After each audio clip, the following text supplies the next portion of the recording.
একটু পর্দায় চোখ রাখবো, একটা ছবি দেখানো হবে, বলতে হবে যে সে আসলে কে।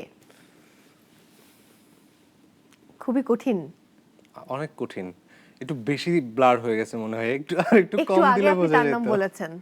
ভাবুন ভাবুন, একটু বেশি ব্লার হয়ে গেছে না? হালকা হলে ভালো হতো আর একটু। আহ, এখন খেলছে, এখন খেলছে, নতুন খেলছে, একটু আগে তার নামও বলেছেন। নতুন খেলছে রিশাদ। সব জানতে চাই, একটু দেখি ঠিক আছে কিনা, উত্তর সঠিক হলো কিনা। ভাইয়া বলেছে রিশাদ। বাবা বাবা, ওই যে নতুন খেলছে এই জন্য মানে সবকিছু মাথার আপনার মধ্যে ক্লু চলে দেওয়ার আসে। জন্য থ্যাঙ্কস। ও thank you thank you thank you so much. আজকের দিনে আরো একটি ম্যাচ রয়েছে, একটু দেখে নিব যে সেই ম্যাচের মানে গুগল আসলে কি বলছে। ওকে, সো দেখতেই পাচ্ছি যে ইউএস এবং ইংল্যান্ডের যে ম্যাচ, এবং সেখানে আসলে ইউএস এর সম্ভাবনা 10%, ইংল্যান্ডের 90%। যদিও আমি ইউএস এর পারফরমেন্সে খুবই হ্যাপি, মানে আমার মনে হয় যে ইউএস এর মতো বাংলাদেশ খেললেও কাজে লাগতো, বাট কিছু করার নেই। এবার আমরা একটু ক্যাপ্টেন্স প্রোফাইলটা দেখে নেব। ইউএস এর ক্যাপ্টেন মোনাক প্যাটেল, যদিও আসলে ইউএস এর টিমটা হচ্ছে বিভিন্ন প্লেয়ার এক করে করা হয়েছে, হ্যাঁ ওইটা একটা ফ্যাক্ট। এবং তার বয়স 31 বছর, উইকেট কিপার ব্যাটসম্যান, রান করেছে 507, স্ট্রাইক রেট হচ্ছে 129.66। অন্যদিকে যদি একটু আমি ইংল্যান্ডের দিকে তাকাই, মানে ইংল্যান্ড তো মাথা নষ্ট, জশ বাটলার।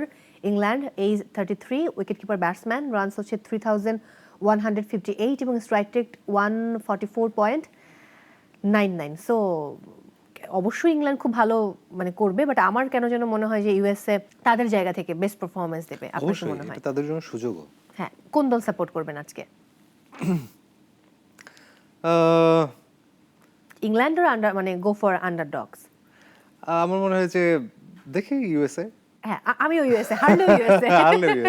একদম একদম। কারণ যারা আসলে একেবারেই শুরুর দিকে, তো মানে ওদেরকে আসলে সাপোর্টও করা উচিত আমার মনে হয়। হ্যাঁ, এটা একটা বড় ফ্যাক্ট যে ওরা শুরু করেছে, আমরা একটা সময় এরকম শুরুর জায়গায় ছিলাম, বাট এখন আমরা বারবার মানে ফেল করছি, জানি না, হয়তো কোনো একদিন আমরা আবার কোনো একদিন যাব, সেটা একটা আশা রয়েই যায়। আপনার কি মনে হয় আফগানিস্তান অস্ট্রেলিয়ার সঙ্গে জিতে তো ওদের একটা স্ট্রং হয়ে গেছে, ওরা অনেক মেন্টাল স্ট্রং থাকবে, ওর টিমটা বুস্ট আপ হয়েছে, সেই জায়গায় আমাদের সঙ্গে যে ম্যাচটা রয়েছে 25 তারিখে আমাদেরও আসলে স্ট্রং হওয়া উচিত।